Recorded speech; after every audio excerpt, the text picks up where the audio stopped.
Wow. That's so interesting. Like, cause like, you know, I mentioned this on the other podcast, but I hold the word depression, anxiety, very heavy. You know, you guys heard that.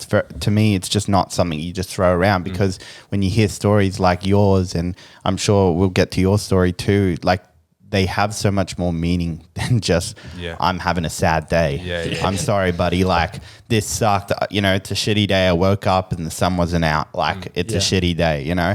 And, you know, I've been having conversations with other people about like depression, and, you know, no one can really define it. Like, to be honest, it's very personal. Everyone feels it in a different way. Yeah, 100%. Sure. Like it's I could explain to you how I think depression is, but someone could feel it so much more, and it's such a different way. So I find that very interesting, because then it's like, well, then you can't define depression. Exactly. But then you go, like for me, I was going to all these like, you know, doctors and all this, and all they would do is just, here's the antidepressants. This will fix you. How do you feel about that? At the start, I didn't understand. Like I was just like, why do I need a pill to make me happy? I was like, what's the difference between going out and getting fucked up? I was like, wow, that's interesting. You know? So I'm just like, we don't endorse that, but that's very interesting point. Yeah. So for me, I was just like, at the time, I only took it just for my family's sake, because of what I was putting them through.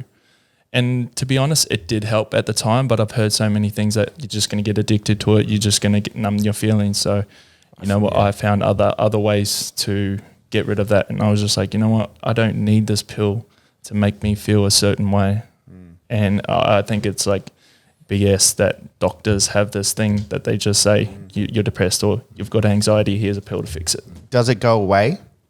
No, it doesn't go away. I feel like all it does is just put a Band-Aid over it. That's it. It's not actually fixing it. But do you feel like even through, you know, doing Amend or doing other things that you could do in your life, do you feel like you'll ever move on from depression? Oh, yeah. I don't know if I feel like it's always going to be there, but I think what we become is we just create more more awareness around it, so that if it gets to a point, like say back in his journey where he was just so unaware of it, but it's starting to fester, we can sort of catch it early and know how to pivot from that. Yeah.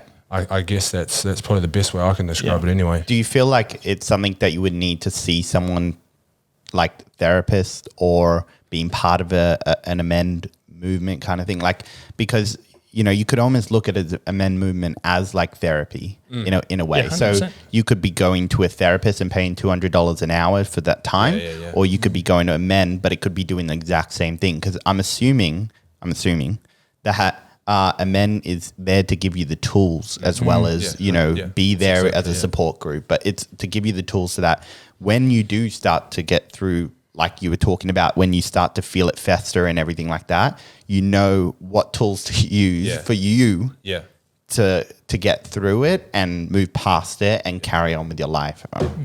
Is that right? Well, that's actually pretty accurate. I think they're pretty spot on with that. Oh, good. Yeah. Well, I learned that from you just talking just then.